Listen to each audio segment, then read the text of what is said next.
పట్టుకెళ్తుంది. మరి నువ్వు ఏమి ఇచ్చినట్టు ఈ లోకానికి?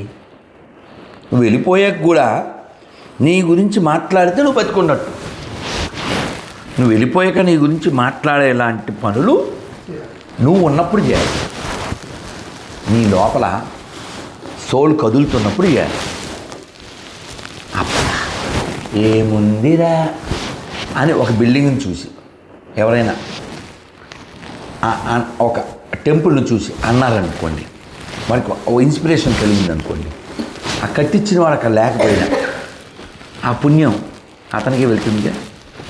కాబట్టి ఈ ఆస్ట్రేలియాలో వెంకటేశ్వర స్వామి టెంపుల్ చక్కగా పద్ధతిగా పెద్దగా కట్టండి. ఆంధ్రప్రదేశ్లో మేము ఒక ప్లేస్లో అలా ఫెయిల్ అయిపోయాం. పెద్ద గుడి ప్లాన్ అయితే అది రాలేదు. కానీ ఇక్కడ ఆస్ట్రేలియాలో నీట్గా 10 ఎకరాలంటే అద్భుతమైన టెంపుల్ వచ్చేస్తుంది. As good as like replica of Tirumala. అలా మీరు ప్లాన్ చేయండి, వచ్చినప్పుడు చెప్పండి. సో మనం కలుద్దాం, చైర్మన్ కలుద్దాం, ఎవరినైనా కలుద్దాం, ఎనీ ఆఫీషియల్ ఎవరినైనా కలుద్దాం. ఇక టెంపుల్ వచ్చేలా చేసాం అనుకో, ఇక్కడికి వచ్చి అంటే ఈ ల్యాండ్లో మనం ఉండి వెళ్ళిపోయినా, భూమి మీద నుంచి మనం వెళ్ళిపోయినా ఒక మౌన్మెంట్ అలా ఉండిపోతుంది. ఆ పని చేద్దాం.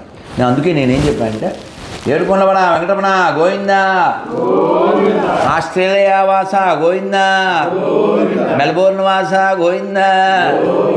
అమ్మ చూడు ఎంత వచ్చింది.